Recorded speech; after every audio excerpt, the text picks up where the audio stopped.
The Old Testament reading, the first reading is from Deuteronomy, and then that follows up with Psalm 90, and then we'll get to the second chapter of 1 Thessalonians, and then Matthew 22. Deuteronomy. Now, we've been tracing the happenings of Israel's wilderness experience, right? And this, quite specifically, has been framed around the life of Moses. Today we get his death.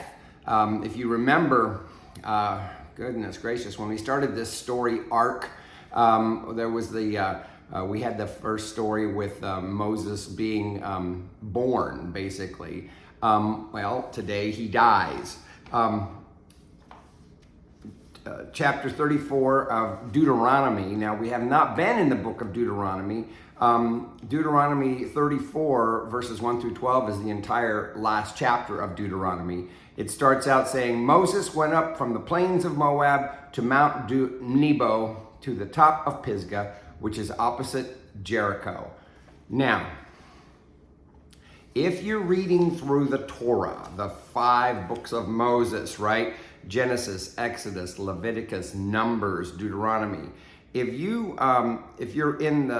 read up to the last and through the last chapter of the book of Numbers, the book of Numbers really kind of caps it off with regard to the giving of the law, because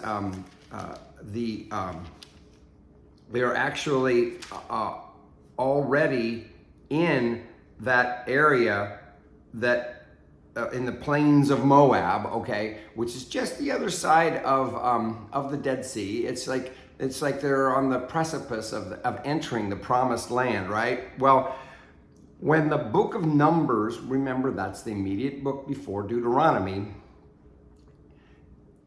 at the end of the book of Numbers, all the law has been given. All of it. There's nothing added, okay?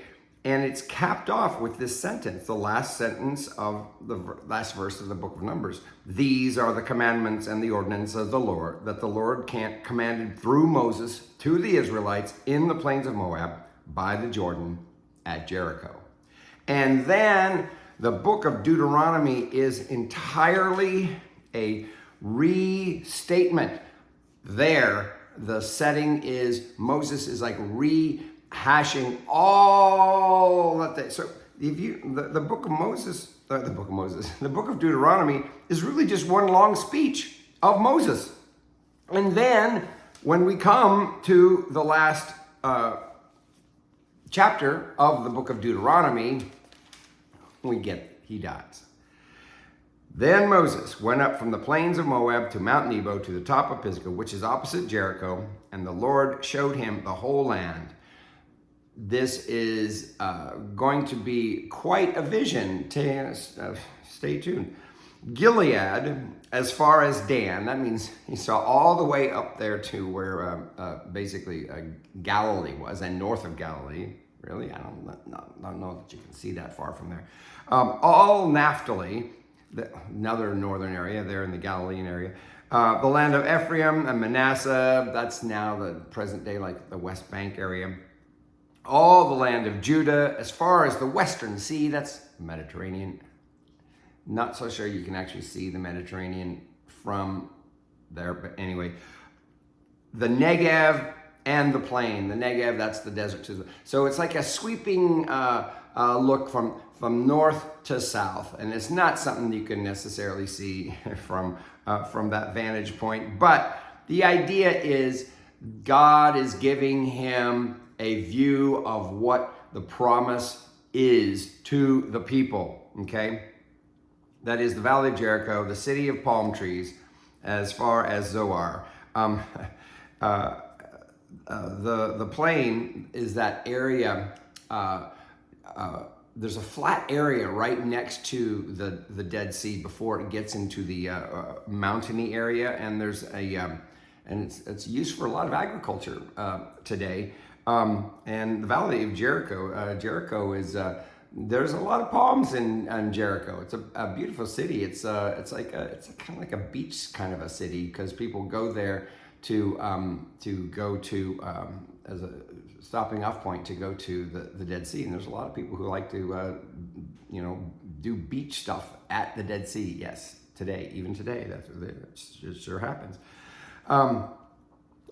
The Lord said to him, "This is the land of which I swore to Abraham, to Isaac, and to Jacob." Now, remember, there was no relationship between God and this people other than what God had done for them in getting them out of Egypt, keeping them alive long enough to get them to Mount Sinai, to give them the 10 Commandments and the instruction of the Lord, and then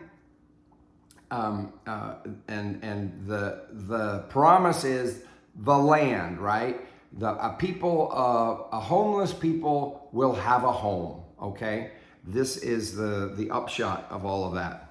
This is the land of which I swore to Abraham, to Isaac, and to Jacob, saying, I will give it to your descendants. God is making good on what God has said God would do. I have let you see it with your eyes, but you shall not cross over there. Okay, so there was, notice Moses has he can see it, he can believe it. Remember, in the tradition of what happened in the wilderness, the generation that left Egypt was not the generation that entered Canaan. And this has to do with their disobedience and such. Well, Moses had a little bit of disobedience as well. There are differing viewpoints on this, but one of the things that Scripture does tell us is that there was this one point in, I think it was in the book of Numbers, where there was a complaining out for water. They wanted water, they needed water, and Moses was told to tap the rock once, and he taps it twice. And in the economy of our narrator, that was disobedience to the point of, okay, this means that there's going to be a price to pay, and supposedly the price to pay is he's not going to get to go into the promised land. This is that tradition. I don't know that we need to get legalistic about that or even ask ourselves, what is that about? It's befuddling to me as well, but it's very clear that the Lord is saying, hey, the promise is done, your job is over, and you're not going to make it there. Yeah. Then Moses, the servant of the Lord, died there in the land of Moab at the Lord's command. Remember, in the economy of the Bible, everything good and bad is caused by God. Everything. That doesn't necessarily mean everything was caused by God. It just means that that's the way they saw things, okay? He was buried in a valley in the land of Moab, opposite Beth Peor, but no one knows his burial place to this day. Yeah, this is an expression, I think, of the close relationship that Moses and the Lord had. It was an uncommonly close relationship. We'd never seen a man interact with God the way Moses had, but yet he did. And so this basically makes his death, puts it in that personal realm of, it's just something between him and God. Just like everything else, a lot of the things that happened between Moses and his encounters with the Lord, they were all very intensely personal for him, and that's the way it was for God as well, and hence nobody knows his burial place to this day. Moses was 120 years old when he died.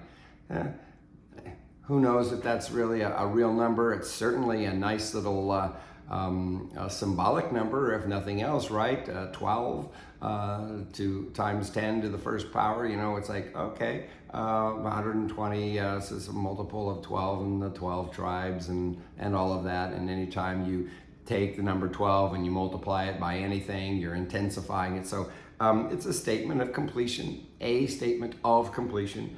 Don't necessarily have to take it literally. His sight was unimpaired and his vigor had not abated. These are glowing terms for the man in an attempt to have us appreciate his vigor even up to the time of his death, even though we have evidence in the book of Numbers that his growing old, we did see his vigor abated and such. But this is what we get in the realm of, you know, hyperbole. Anytime you're puffing up and really, romanticizing a hero, you're going to say things like this. The Israelites wept for Moses in the plains of Moab 30 days. This is what was required, 30 days of mourning by the Mosaic law that they had gotten at Sinai. Then the period of mourning for Moses was ended. Joshua, son of Nun, was full of the spirit of wisdom because Moses had laid his hands on him, and the Israelites obeyed him, doing as the Lord commanded Moses. There was an incident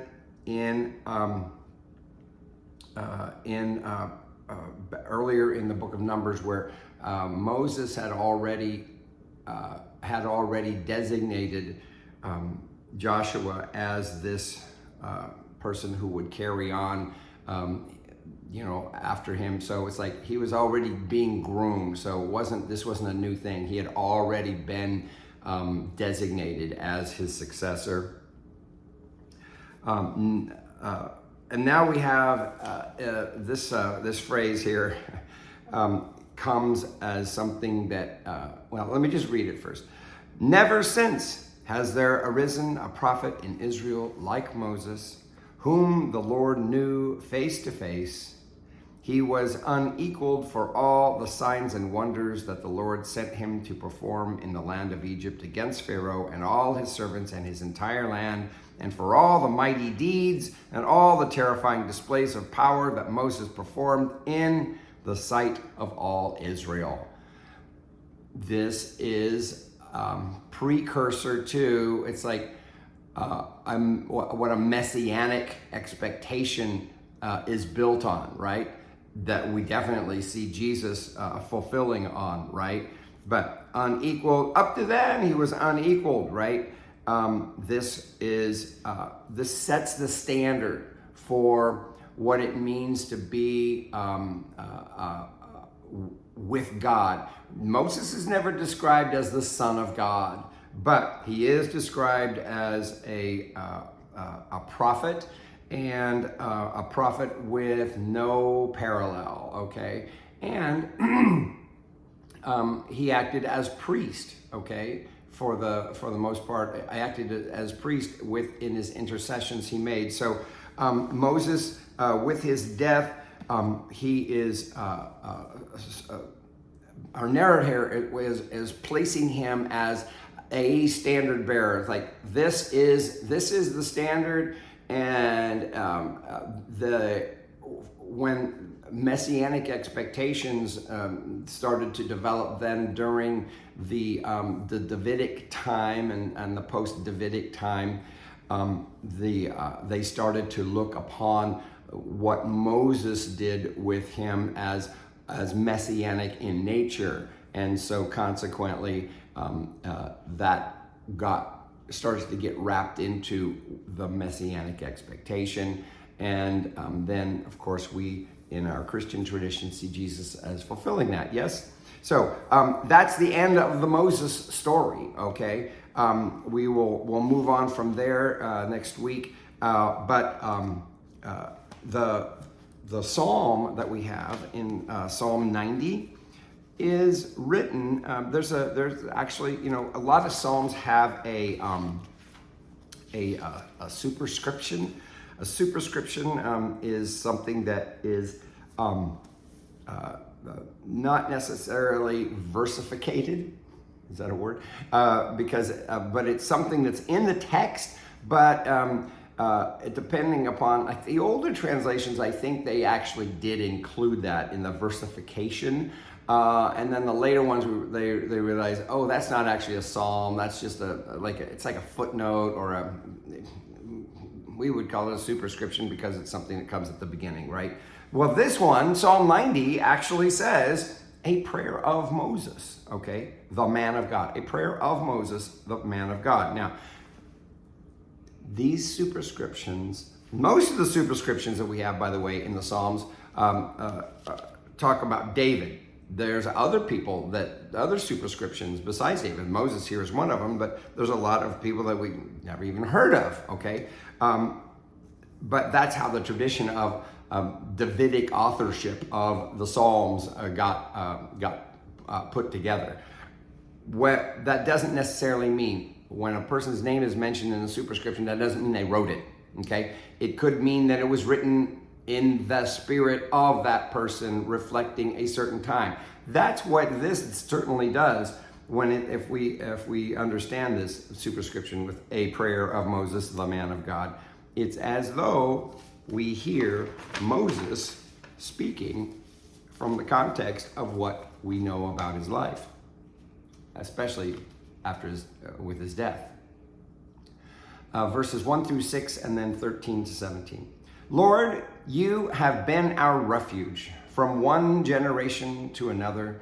Before the mountains were brought forth, or the land and the earth were born, from age to age, you are God. You turn us back to the dust and say, go back, O child of earth. For 1,000 years in your sight are like yesterday when it is past, and like a watch in the night. You sweep us away like a dream. We fade away suddenly like the grass. That's the first, and then in the morning it is green and flourishes. In the evening it is dried up and withered. Is this not an appropriate poem if you think about the life of Moses and the vigor with which he started out, and then and then as it ends? But it's a good way to thank God for the kind of life that you've had. Listen to this. Return, O Lord, how long will you tarry? Be gracious to your servants. Remember, Moses was experiencing not getting to enter the promised land as judgment on on a little bit of hubris that he demonstrated in one incident, right? And so there's a little bit of that. If you want to listen for that, you can kind of hear that as well. Return, O Lord, how long will you tarry? Be gracious to your servants. Satisfy us by your loving kindness in the morning. So shall we rejoice and be glad all the days of our life. Make us glad by the measure of the days that you afflicted us, and the years in which we suffered adversity. Show your servants your works and your splendor to their children. May the graciousness of the Lord our God be upon us. Prosper the work of our hands, prosper our handiwork. So his prayer seems to be something that it's abiding with the people. So it's almost as though he's like giving a blessing to the people, praying to God for them, despite the fact that he won't get to experience being in the land. It's something that he carries that intention forth in his thankfulness to God. Okay, we're moving on. We're going to go to 1 Thessalonians now. 1 Thessalonians chapter 2. To get a better idea of what the context for Paul's relationship with Thessalonians, it's really important that one read the account of Luke in Acts.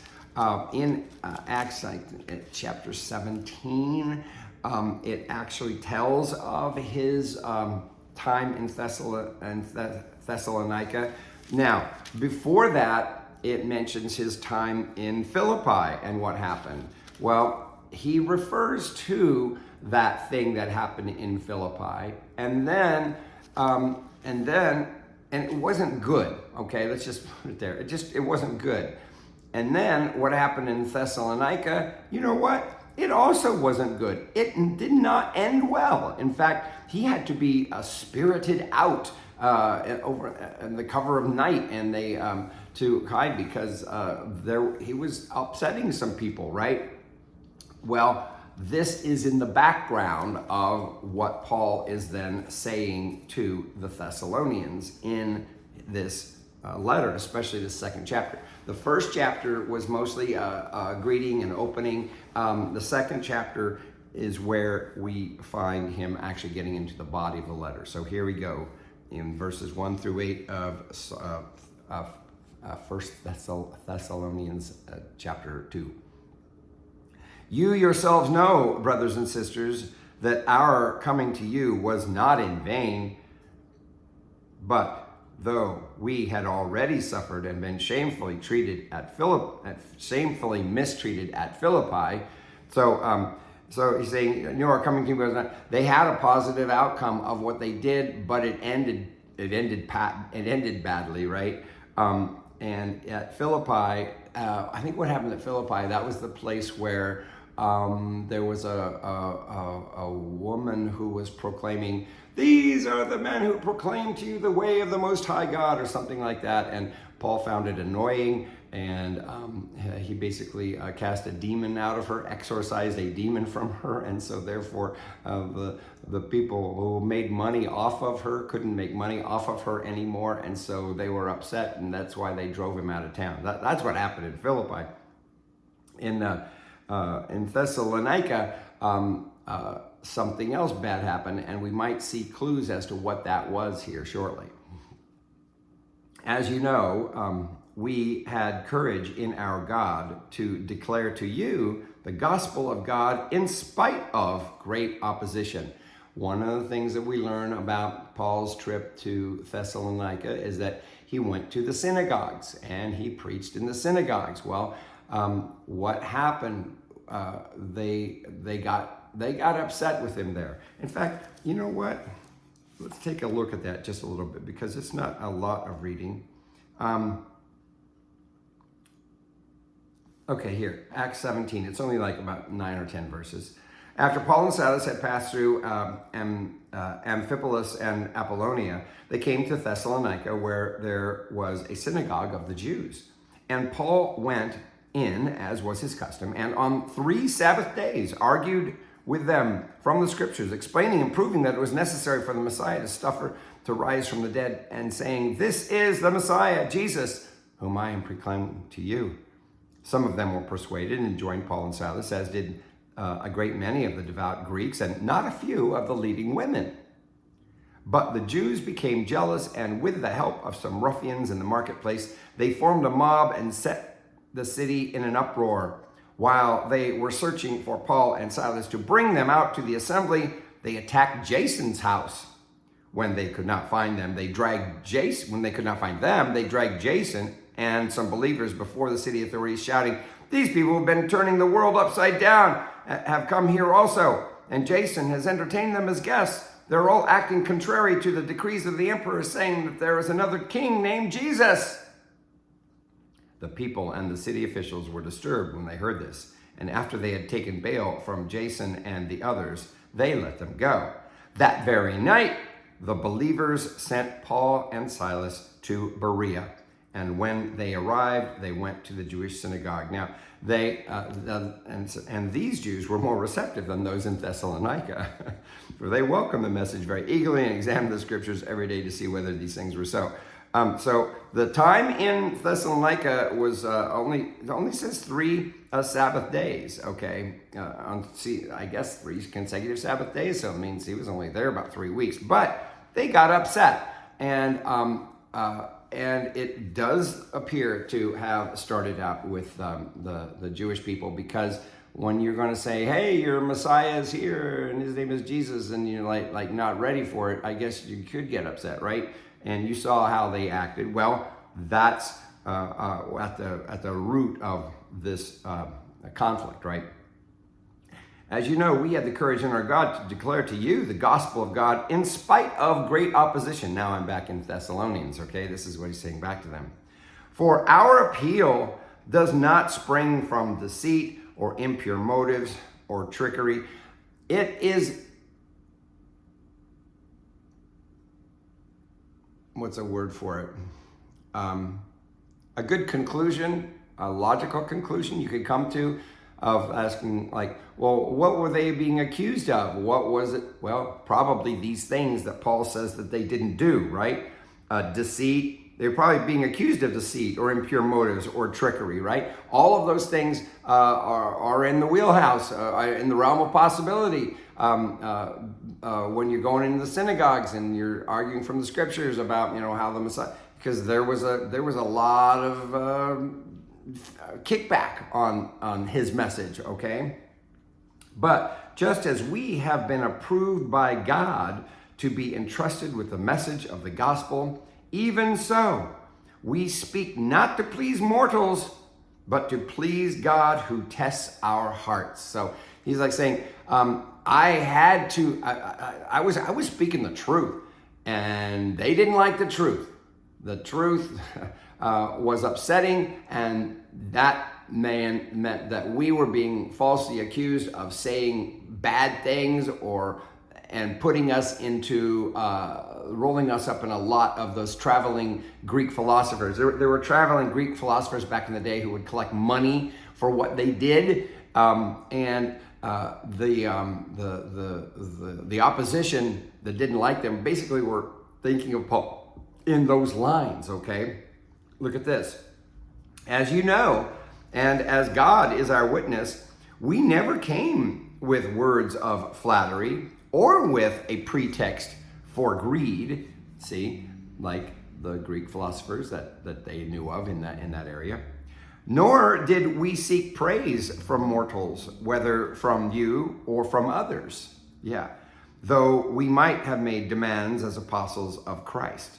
So Paul's saying, like, we didn't do that. We were being made out to be people like that because they didn't like our message. But that's not what we were doing. We could have actually, though. It was something that was reasonable to expect, but we didn't. We didn't do that. But we were gentle among you, like a nurse tenderly caring for her own children. See, this was Paul's idea. Paul saw himself as this, a parental type of a figure with regard to these churches that he started, right? So deeply do we care for you that we are determined to share with you not only the gospel of God, but also our own selves, because you have become very dear to us. So Paul, in this short time with those people that became believers, had really, and we had some names there. Remember, it was Jason and his family. Paul felt a very warm connection with them, and but the overall, climate that had to make him leave, truncated more of the work that he could do there. So Paul is having to defend his right to be a preacher in the realm of like I could have asked for payment, but I didn't. So I wasn't that kind of person. And Paul stands up for the fact that, hey, the truth is uncomfortable. The truth is uncomfortable. And he argued from the scriptures how the way Jesus led his life and what led to his death all wraps into the way things should have been. It's like this is the way God did it. And he did not back down from that. And it was not popular. So this is what we want to, one of the things we want to take away from this is how Paul was very bold in him not altering his message. And it's a good message on, and I think something I can remember learning when I was in seminary about when, if you find yourself in your ministry and you're just saying things to help you keep your job, to placate the masses and not actually shed light on the word and what the truth of the word is, then you're not being true. The only way to be a true minister of God is to not adulterate the message, to actually give the message as the truth and let it lie where it does. And this is what Paul is teaching us there. We're going on now to the gospel. It's in Matthew chapter 22, verses 34 to the end of the chapter. We have been hearing a lot of different encounters between Jesus and the Jewish authorities. Remember, Jesus is in Jerusalem and such.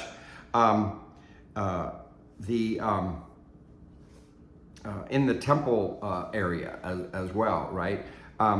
Verses 34 to the end of the chapter. Now, when the Pharisees heard that he, Jesus, had silenced the Sadducees. See, we didn't get that episode.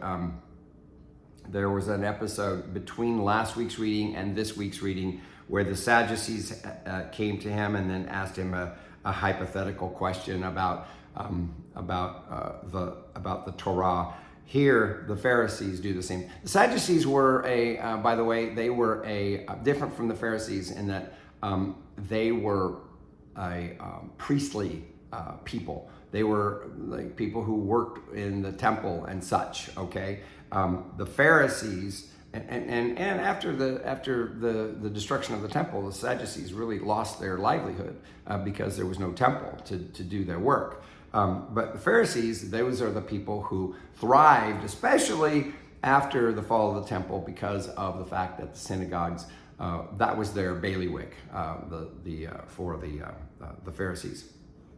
When the Pharisees heard that he had silenced the Sadducees, they gathered together, and one of them, a lawyer, asked him a question to test him. Now, you got to remember, the Pharisees were the experts in the law. They were considered the bearers of the old traditions. They were considered to be the ones who, they had the answers to all the questions about the scriptures and the Torah. So they were the barometer for what was the, kosher and what wasn't, right? Teacher, which commandment in the law is the greatest? It's kind of a trick question, but notice how Jesus comes back. He said to him, "You shall love the Lord your God with all your heart and with all your soul and with all your mind. This is the greatest and first commandment. And a second is like unto it. You shall love your neighbor as yourself." So those two verses are basically summarizing the Ten Commandments, are they not? If you think of the first four commandments, which are the ones about thou shalt not have any other gods before me, no graven images, don't take my name in vain, and keep the Sabbath day. That's the vertical relationship. And then it turns to the horizontal relationship the Ten Commandments do on the last six, starting out with the positive commandment of honor your father and your mother, right? And then it goes on to, well, if you're going to do that, that means here's some things you can't do. You can't lie. You can't be carousing around. You can't be coveting. You can't be killing people for your gain, and what have you. Okay. On these two commandments hang all the law and the prophets. So the reason why he says that, because, and he's right. Okay. The vertical relationship with God is what sets the stage for our horizontal relationship with the people around us, right? So this is one of the few times where Jesus actually directly answers a question that comes to him, which is interesting. When you think about it, it's not normal. It's very rare. Okay. Now, while the Pharisees were gathered together, Jesus asked them this question. Now, this is, see, they thought that they were going to stump Jesus, but Jesus comes back and says, well, you tried to stump me with something. Let me see if I can stump you on something, okay? Now, Jesus said, what do you think of the Messiah? That word is that word Christos in Greek, but it's specifically, a good word in terms of, you want to stir up a pot, ask about who the Messiah should be, or who actually is the Messiah. Whose son is he? This is because remember, Jesus himself, as we see him as the Messiah, we see him as Son of David and Son of God. Yeah, right? They said to him, the Son of David. And he said to them, well, how is it then that David, by the Spirit, calls him Lord, saying, now, this is a quote from Psalm 110, and it was considered very messianic. Now, in all the quotations that we get of the Psalms in the New Testament, there's the presumption that it's being spoken by David, okay? And that's why it's difficult for us to understand them sometimes, because we don't necessarily hear them that way, but they heard them very messianically. This particular verse, 44, is one of the most quoted Psalms in all of the New Testament, okay? Oft repeated and referred to, okay? The Lord said to my Lord. Now, think of it, David saying this. The Lord said to my Lord, and my Lord was taken to mean reference to the Messiah, right? So it's like saying, God said to the Messiah, sit at my right hand until I put your enemies under your feet. Okay, this is the way they thought of it. If David thus calls him Lord, the Messiah, if David calls the Messiah Lord, how can he be his son? See, it's a riddle and a tricky question, because there really is no answer, because it gets all jumbled in logic and paternity and stuff like that. And so there really is no answer for it, right? If David thus calls him Lord, how can he be a son? If David thus calls the Messiah Lord, how can the Messiah be his son? Boing. Yeah. No one was able to give him an answer, nor from that day did anyone dare to ask him any more questions. This was the end of all of that. There weren't very many times when the interactions between Jesus and his opponents ever, usually not a whole lot of light got shed. It was more confusion than anything else. But Jesus answers it, he plays their game and he wins, basically, is what we should get in that verbal thing. Remember, in Matthew's day, they were dealing a lot with Pharisees, in that the synagogues were in opposition. Many of them were in opposition to what the church was doing, because they were kind of like a breakout movement from the synagogues. And so for Jesus to be portrayed here as, getting one up on the Pharisees is considered, like a feather in your cap type of a thing.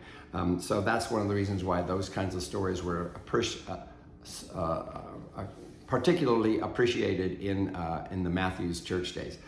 In the days of Matthew's church and in the writing and the context for the gospel that he wrote, that